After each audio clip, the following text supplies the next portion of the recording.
Irmãos, voltemos então ao monte. Mateus capítulo 6.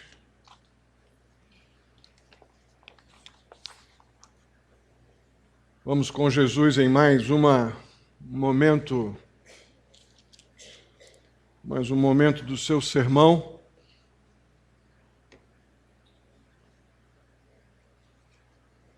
No capítulo 6, a partir do verso 19 até o verso 34, que nós estamos trabalhando este momento do Sermão do Monte. Vimos semana passada que o Senhor Jesus, ele ilustra esse novo momento do sermão no capítulo 6 com alguns contrastes muito bem definidos.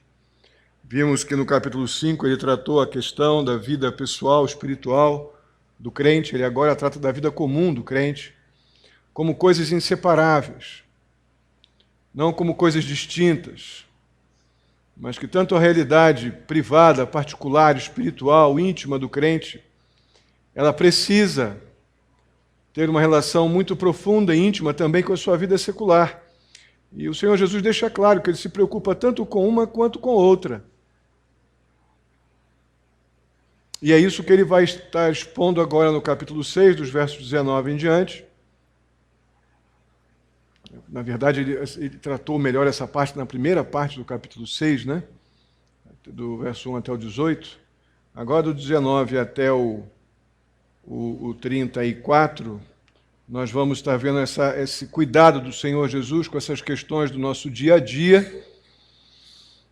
E o Senhor faz isso através de metáforas, comparações, que ele tenta deixar mais claro para os seus ouvintes ali e para nós, como ele lida, e na verdade ele está nos ensinando a fazer escolhas boas, escolhas corretas.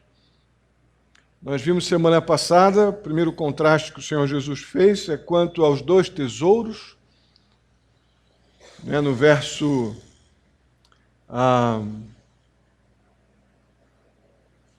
21, o Senhor Jesus fecha esse bloco, começa no verso 19, 20 e 21, onde estiver o seu tesouro, ali também estará o seu coração. E refletimos sobre isso semana passada, esse primeiro contraste dos dois tesouros, um que a ferrugem, a traça e as pragas destroem, e aquele imperecível. E hoje vamos ver dos versos 22, 23, ou nos versos 22, 23 e 24, o primeiro contraste, nos versos 22 e 23, que é a questão das duas condições físicas aqui, onde ele vai tratar a situação da luz e das trevas, do enxergar e do não enxergar. E depois, no verso 24, vai falar sobre os dois senhores. Semana que vem vamos entrar no último contraste desse bloco do sermão, nos versos 25 a 34, não sei se vou conseguir dar isso tudo na semana que vem, mas a questão das duas preocupações, não é? Preocupações com a nossa própria vida e com o reino de Deus. Mas hoje vamos ficar com essa questão das duas condições físicas, a ilustração da luz e das trevas, e a questão também dos dois senhores. O fato é que nós não podemos, como falamos semana passada, não podemos ter os pés em duas canoas. Não foi isso que falamos semana passada? Nós tínhamos que sair daqui e meter o machado numa das canoas, né? Enquanto julgamos que podemos, na vida cristã, andar com um pé em cada canoa, estamos certamente com um grave problema que eu vou mencionar no final aqui da mensagem de hoje. Jesus vai nos ensinar, então, está nos ensinando a fazer escolhas corretas, coerentes com aquilo, com a nossa cidadania, como cidadãos dos céus, como crentes no Senhor Jesus, e não ser crentes que julgam que, como crentes, podem andar com um pé em cada canoa, não é? Os versos 22, vamos ler direto do 22 ao 24, depois vamos comentar. Vamos orar e depois vamos comentar. Os olhos são a candeia do corpo. Se os seus olhos forem bons, todo o seu corpo será cheio de luz. Mas se os seus olhos forem maus, todo o seu corpo será cheio de trevas. Portanto, se a luz que está dentro de você são trevas, que tremenda trevas são! Ninguém pode servir a dois senhores, pois odiará um e amará o outro, ou se dedicará a um e desprezará o outro. Vocês não podem servir a Deus e ao dinheiro. Vamos orar. Mais uma vez, Senhor, eu te agradeço muito pela vida de cada irmão aqui e peço que o Senhor nos instrua com a tua palavra, ó Deus, para que compreendamos, ó Pai, que devemos ter nossos pés em uma só canoa.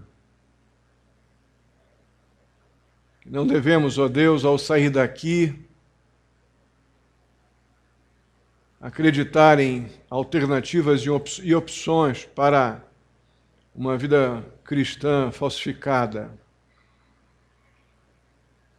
Nos ajuda, ó Deus, a compreender, ó Pai, o que o Senhor está nos dizendo aqui quanto à nossa cidadania, o que o Senhor está nos ensinando, ó Pai, quanto às escolhas que devemos fazer. Assim eu te peço em nome de Jesus. Amém. O contraste que vemos aqui nos versos 22 e 23 é entre uma pessoa cega e uma pessoa que tem visão, fazendo, obviamente, um paralelo entre trevas e luz. O texto logo no começo diz: os olhos são a candeia ou a lâmpada do corpo. Essa é uma das metáforas ou figuras mais fáceis de aplicar que nós temos. Não é difícil relacionar logo, muito rapidamente, a ideia da clareza da visão com a luz e a questão da cegueira com trevas, com escuridão. Quase tudo o que a gente faz com o corpo depende da nossa capacidade de enxergar. A gente precisa, para correr, precisa ver.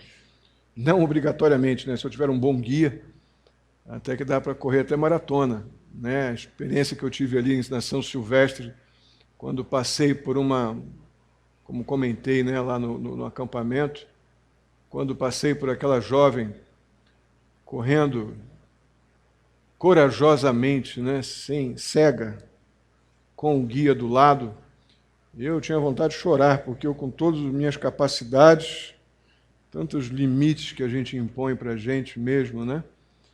E aquela moça ali corajosamente correndo, estava quase chegando na Brigadeiro, e aquela moça corajosamente correndo ali. Mas, tecnicamente, a gente, dentro de um padrão normal, nem todos os cegos correm, né? Na São Silvestre ou qualquer outra coisa. A ideia inicial é que, para a gente pular, correr, saltar, atravessar a rua sozinho, geralmente dirigir um carro, nós precisamos, obviamente, da visão. Outra verdade a respeito da visão, no caso aqui quanto aos cegos, é que a pessoa cega, como nós sabemos, ela acaba com uma percepção super apurada nos outros sentidos, né? Ela não enxerga como nós enxergamos, mas ela consegue enfrentar situações da vida com uma percepção incrível, porque ela desenvolve outros sentidos. Mas o fato é que o princípio continua. Quem vê, quem enxerga, anda com luz, ou na luz. Como o texto diz, a visão está boa, não é? Obedecendo o princípio natural aqui colocado no trecho. A grande diferença entre luz e as trevas do corpo vão estar ligadas às questões espirituais. Porque o olho, propriamente dito, é um órgão do corpo, que tem a capacidade de nos dar mobilidade e clareza. Quando nós fechamos os olhos, as coisas ficam, obviamente, todas escuras, que é ilustrado pela ideia das trevas. E o texto diz: se os teus olhos forem bons, se você estiver enxergando, todo o seu corpo estará cheio de luz. E aí começa a aplicação.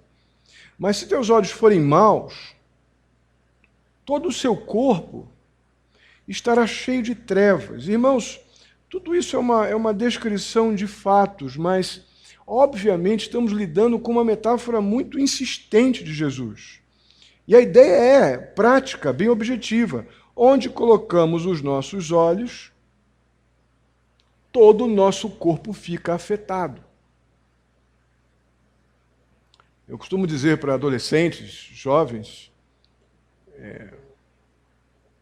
que o que a gente deixa entrar pelas câmeras aqui, né, pelo nosso olhar, pelo nosso ouvir, mas aqui no texto, pelo que olhamos, o que entra na nossa mente, que nós permitimos que entre, fica lá no HD.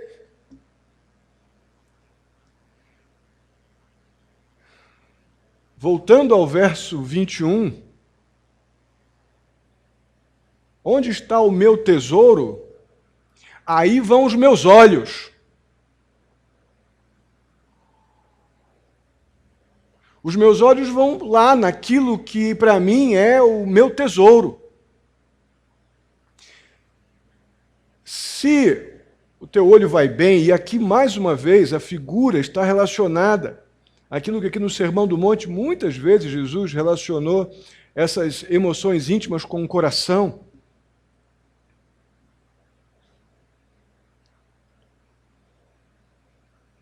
Então, se eu procuro com os meus olhos aquilo que é legítimo, que é verdadeiro, que honra o Senhor, que dignifica o nome de Cristo em minha vida, que coopera para o meu crescimento pessoal, espiritual, moral, fruto de um coração bem tratado, de uma mente cuidadosa, é a ideia de olho bom. Todo o meu corpo vai ser luz. Todo o meu corpo vai estar afetado pelo bom tesouro que os meus olhos dedicam à atenção, à vontade. Aquilo que entra, então, pelas lentes da nossa mente, da nossa vontade, do nosso intelecto, através do que vemos. Se minha mente está saudável, se o meu coração está bom, o meu tesouro também está no lugar correto.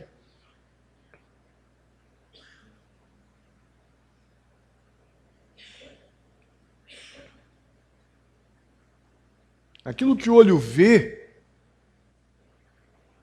a ideia aqui é que dá luz, traz luz, clareza para o corpo, ou seja, aquilo que o meu olho vê produz desejos legítimos, o olho bom, fruto de um bom tesouro, um coração no lugar certo.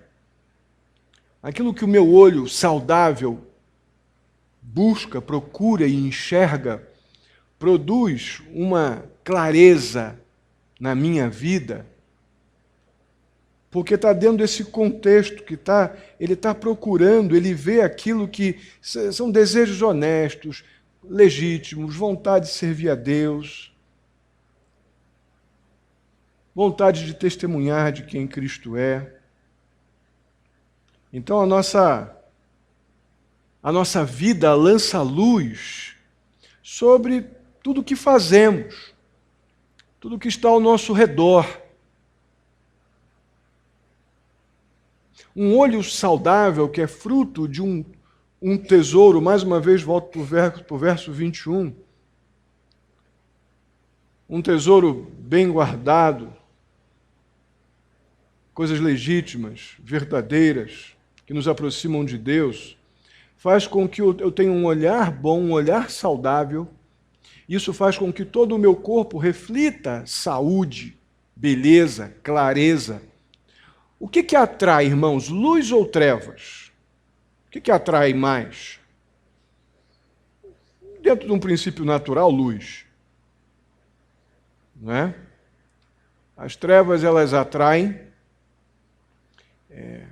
normalmente, quem está em trevas. Mas até de trevas as pessoas se cansam e procuram em algum momento luz.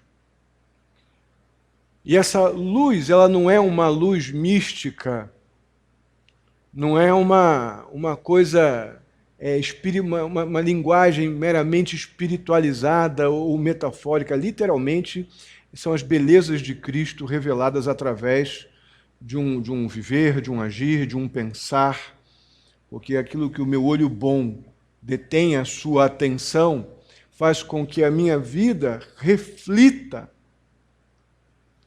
a beleza, não minha, mas a beleza de Cristo. A questão é que todo o outro lado disso que eu estou dizendo é verdadeiro.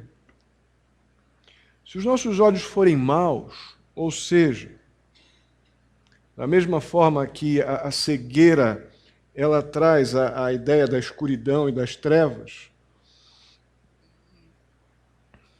aquele olhar ambicioso, egoísta, ganancioso, por exemplo, mais uma vez voltamos para o contexto dos versos 19 ao 21, aqueles tesouros na terra, aqueles tesouros que a gente cobiça, mas que estão todos tão terrenamente localizados que morremos de medo de perdê-los o tempo todo. São os planos econômicos, é a traça, é o ferrugem, são as pragas, os ladrões. Se nossos olhos estão nessas coisas, nesses tesouros perecíveis e terrenos, Jesus está relacionando isso ao olho ruim, ao olho mau. E tudo o que ele produz é o ambiente de trevas. Uma alma sombria, uma vontade sempre abatida. No final do verso 22, ou 23, ele diz, né? Portanto, se a luz que está dentro de vocês são trevas, olha o finalzinho, que ênfase. Que tremenda trevas são.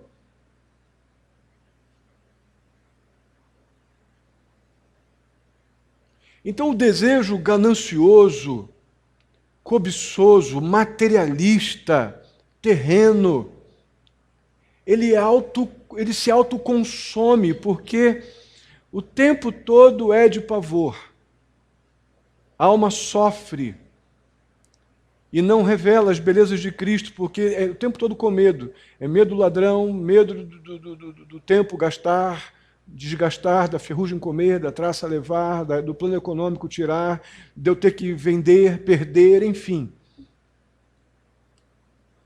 Essa ligação do texto é diretamente ligada a onde está o seu tesouro, ali está o seu coração. O olho bom, saudável, ele tem o seu tesouro nas coisas legítimas do céu, que nos aproximam da vontade de Deus, que nos tira o medo das coisas perecíveis que esse mundo oferece e nos dão a segurança das coisas imperecíveis que Deus nos dá. O olho mau detém a sua atenção unicamente no egoísmo, nas coisas terrenas, na ganância, na cobiça, no egoísmo, coisas que são profundamente consumidas pelo tempo, pelas circunstâncias e pela nossa própria indisposição, pela nossa própria amargura. A nossa amargura nos consome, nos aterroriza, nos empobrece. Por isso que, dessa ênfase no final do verso 23, que tremendas trevas são aquelas que o olhar mau, quando o olhar é mau, as pessoas com um olhar mau, presas na ganância, no egoísmo, no materialismo, tendem a ficar intolerantes. O olhar mau, ele desarmoniza a alma e nos deixa desumanos, grosseiros, nos priva das alegrias que a esperança das coisas celestiais nos traz. Parece uma coisa tão simples, de tão prática. A gente geralmente lê isso aqui e passa adiante porque julgamos que já sabemos tudo sobre a ideia, né, ou a metáfora dos olhos como a candeia do corpo. Só que a gente vive colocando o nosso olho naquilo que não presta. Aí eu ponho o olho naquilo que não presta e quero ficar, na hora que eu estiver nos meus momentos de angústia ou nas minhas inclinações pecaminosas, pensando no Oceano Atlântico e no Corcovado. Eu gasto um tempo enorme pensando no que não presta e quero estar com a minha mente cheia de coisas que glorificam o Senhor. Não vai funcionar. Não vai funcionar. Ou eu ponho para dentro aquilo que revela onde está o meu tesouro e me aproxima de Deus e enche a minha vida das belezas de Cristo que são vistas aonde quer que eu passe. Ou eu ponho meus olhos naquilo que é apenas a minha ganância, a minha cobiça, minhas paixões terrenas exigem de mim e fico com esse perfil aqui de tremendas trevas, intolerante, desumano, grosseiro, amargo, insuportável, impaciente, mau, ansioso, ganancioso e infeliz. Eu creio que se formos fazer uma escolha, é melhor que nós estejamos optando pelo bom olhar, não é? Que nos enchem de luz. Porque nosso olhar está, neste caso, localizado onde está o nosso tesouro. Porque ali também está o nosso. Na sequência, depois de Jesus explicar, então, como devemos escolher os dois tesouros, nos versos 19 e 21, entre as duas maneiras de enxergar a vida, nos versos 22 e 23, onde nós devemos fixar o nosso olhar, aí vai o Senhor Jesus e confronta ali aquelas pessoas e a nós, talvez na escolha mais fundamental da nossa vida. Se o primeiro paralelo, se o primeiro contraste fosse esse, talvez, sem querer, sem nenhuma presunção, mas talvez esse contraste poderia ser o primeiro da lista, não é? Que vai tratar sobre servir a dois senhores. É básico demais isso. Se eu perguntar para qualquer um aqui, eu creio que não, eu vou servir a Deus. É a resposta básica. É a resposta que a gente dá como se nós espirrássemos ou tropeçássemos. Aí que está o problema. Aí que está o nosso problema, de forma geral. É que nós nos julgamos tão seguros que já nem percebemos mais que passamos muito tempo da nossa vida. É só olhar para nossas escolhas. Quando a gente opta por coisas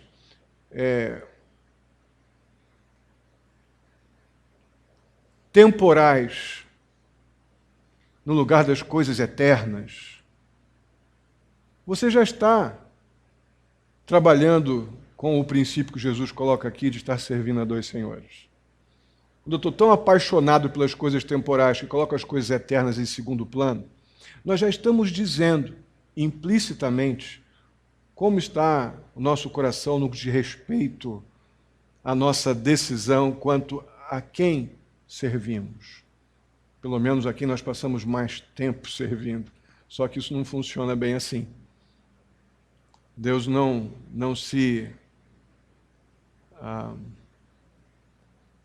se conforma com ser servido quando eu já não tenho mais o que fazer. Deus não se conforma com ser adorado quando eu estou com problemas. Deus não se coloca nessa posição mesquinha ou empobrecida, que nós temos uma tendência a acreditar que Ele aceita.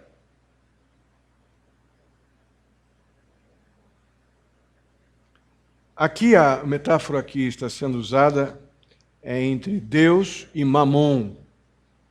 Na versão revista e corrigida ou atualizada, e ACF vai usar Mamon, que é o símbolo, o deus da riqueza na antiga Grécia, até hoje, na mitologia grega.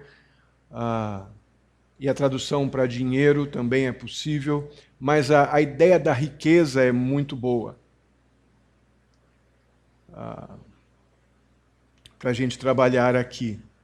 O texto diz, ninguém pode servir a dois senhores. É nessa que a gente se exclui, irmãos.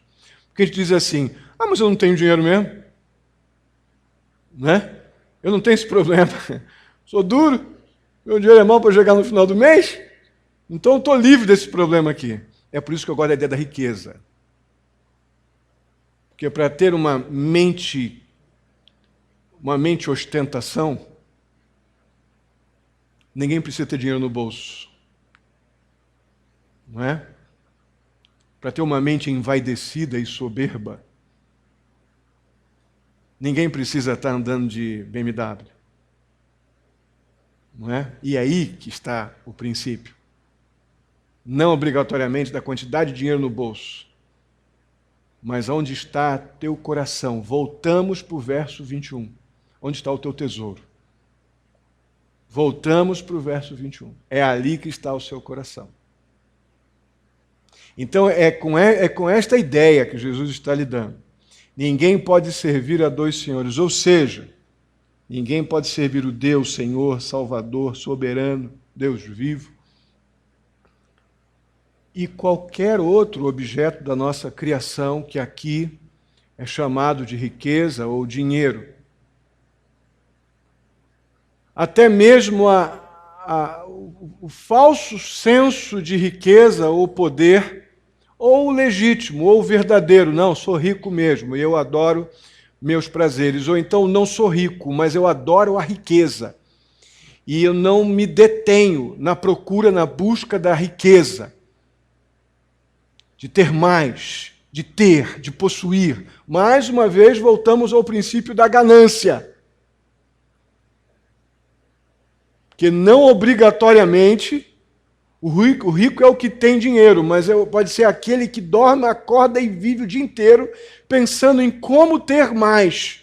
Ganancioso, avarento, que é muito pior. Em Isaías, a avareza ela é comparada ao pecado da idolatria, que é comparado ao pecado de feitiçaria. O avarento é aquele que tem o que precisa, mas ele é eternamente insatisfeito e cobiçoso daquilo que o outro tem.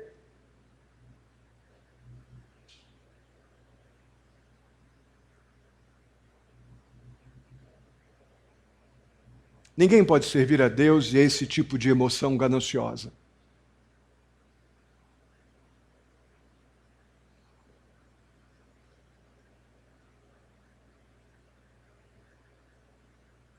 O princípio aqui de servir a dois senhores é muito interessante.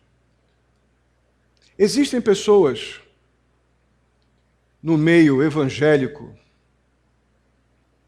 que acreditam perfeitamente ser possível servir a dois senhores simultaneamente. E acreditam também que fazem isso muito bem. Como eu já disse em outras ocasiões, talvez eu não sei se tenho pessoas aqui de 18, 19, 20 anos atrás aqui, acho que não. Aqui agora não, né? Mas eu soube, pela própria liderança da igreja passada, que se ensinava aqui na igreja 20 anos atrás uma total possibilidade de eu ser crente sábado e domingo, ou domingo e quarta, e depois eu ter outro foco, outra direção e trabalhar para ter dinheiro, para comprar, para vender, e se precisar fazer alguma coisa até que não seja tão moralmente aceita, mas espiritualmente, né, dentro da ideia do moralmente aceita, mas que é aceita comercialmente, tem pecado não, estamos lutando pela vida. Como duas coisas distintas. Isso era ensinado em classe de doutrina. Duas vidas. Não acredito que todos os crentes daquele tempo pensassem assim, mas isso era ensinado. Não creio mesmo que todos pensassem assim. Mas eu sei que isso era ensinado. Então eu fico muito à vontade para fazer essa afirmação aqui. Tem pessoas que acreditam que pode sim. Posso servir dedicadamente a Deus quando eu estou na igreja, e depois eu tenho que servir o meu trabalho com tudo que eu tiver. E se porventura a igreja me atrapalhar, eu fico com o trabalho, e a igreja, quando eu tiver tempo, eu vou, porque Deus sabe que eu preciso trabalhar. Aqui não é uma proposta de abandone seu trabalho para vir à igreja, porque vocês sabem que eu não faço isso. Mas é aquela ideia de que eu estou adorando a Mamon. E se as coisas de Deus me atrapalharem, eu deixo as coisas de Deus, porque Deus é onipresente e meu trabalho não é.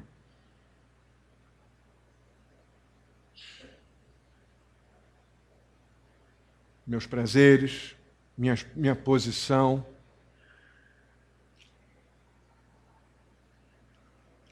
As pessoas dizem mesmo, aquelas que pensam assim, eu sirvo a Deus no domingo e todo o restante que eu preciso nos outros dias. Já não tão claro, outros dizem, outros vivem vivem aparentemente com Deus, mas a realidade é as riquezas. Ou Deus na metade do tempo e a Mamon na outra metade do tempo. Tem quem acredite mesmo que é possível viver assim. Eu não estou falando de ímpios, não. O problema é que é exatamente isso que Jesus afirma ser impossível. É exatamente isso. Ninguém pode servir a dois senhores. Não podeis servir a Deus e ao dinheiro. As pessoas que tentam conciliar tais coisas, elas esquecem essa figura aqui, e a expressão servir aqui, é a expressão que o sentido original dela é servir na condição de escravo.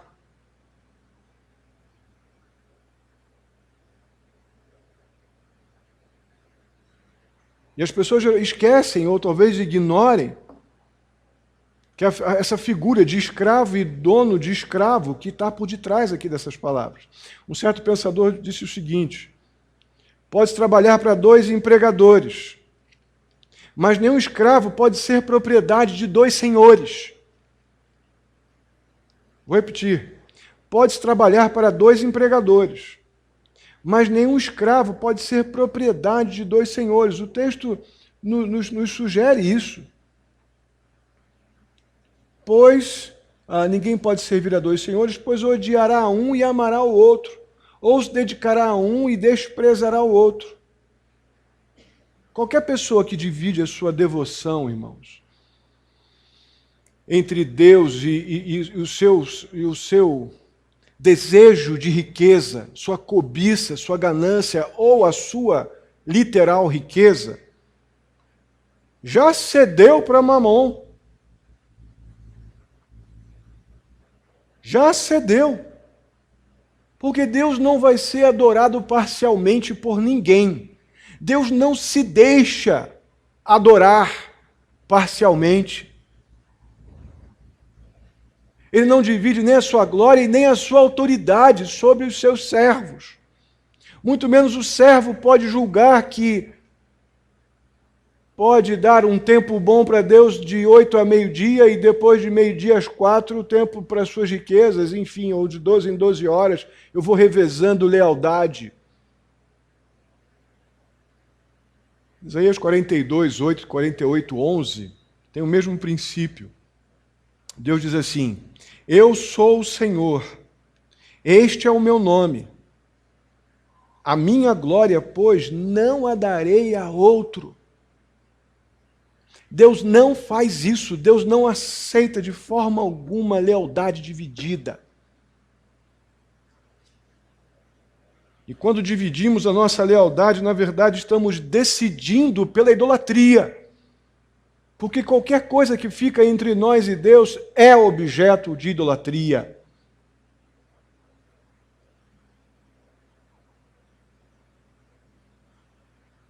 Então o princípio do pé em cada canoa, um pé em cada canoa, fica completamente explícito aqui a impossibilidade de sermos crentes que julgam que podem viver a vida cristã fora da igreja com um pé em cada canoa. Porque quando a gente entra na igreja, a gente vai para a canoinha de crente, né?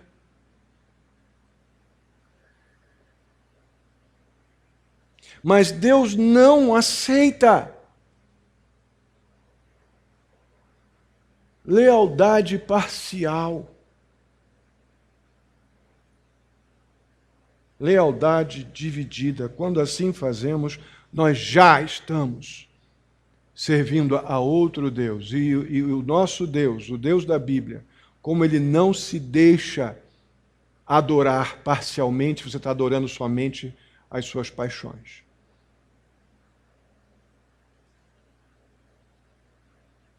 O que percebemos, ou, na verdade, quando a gente percebe a profundidade da escolha entre o Criador de todas as coisas, o Senhor soberano e Salvador das nossas vidas, e as coisas criadas, esse Deus pessoal glorioso e essa coisinha miserável chamada poder, riqueza, ganância, entre adoração e idolatria, se a gente pensar isso com um pouco de reflexão, a gente percebe que é inconcebível alguém fazer a escolha errada. É inconcebível eu trocar a segurança do Deus verdadeiro, vivo, Senhor, soberano, que se revelou a mim, né? Estamos estudando em Romanos, né? De uma forma tão gloriosa e santa. Devemos retribuir esta autorrevelação de Deus a nós com honra e gratidão, e não com uma lealdade dividida.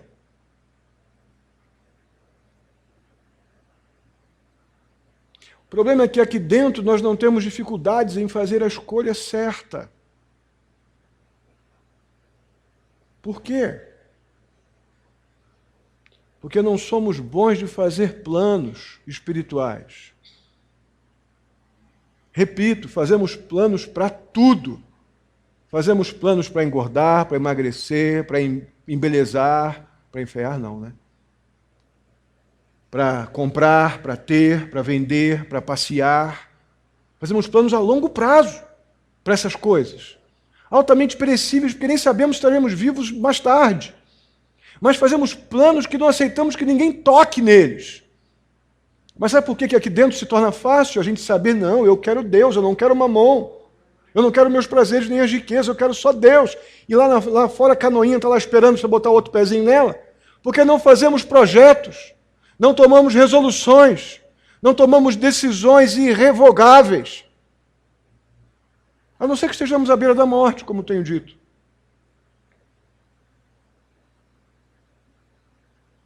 É isso que nos torna pessoas fracas, crentes frágeis, instáveis, de lealdade dividida.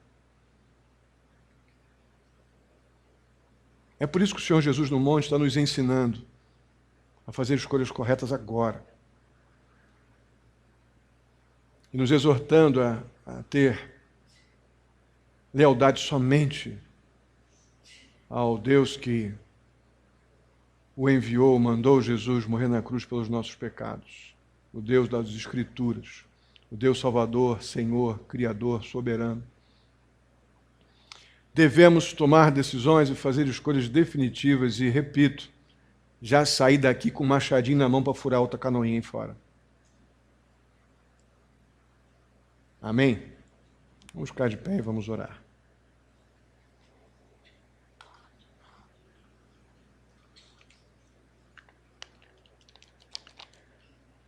Bondoso Deus, muito obrigado, ó Pai, pela oportunidade de refletir mais uma vez no Teu ensino, ó Pai, lá no monte, como repercute até agora, como a tua palavra ela é poderosa, ó Deus.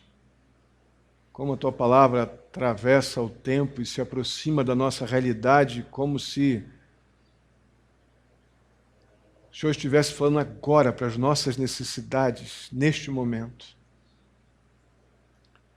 Muito obrigado por esse poder, por esse poder de penetração, de soberana e santa invasão da nossa vida com a tua palavra e esse carinho, Pai, esse cuidado protetor teu que nos adverte e nos ensina a não somente a fazer a escolha correta, mas como a permanecer na escolha correta. Nos ajuda, ó Deus, a sermos integralmente leais a Ti. Eu te peço por cada um e peço também em nome de Jesus que não deixemos de fazer projetos espirituais agora. Projetos que nos encorajem, ó Pai, a permanecer leais àquilo que confessamos crer ao Senhor, à Tua palavra. Assim eu te peço, ó Deus, em nome de Jesus. Amém. Vamos orar, irmãos?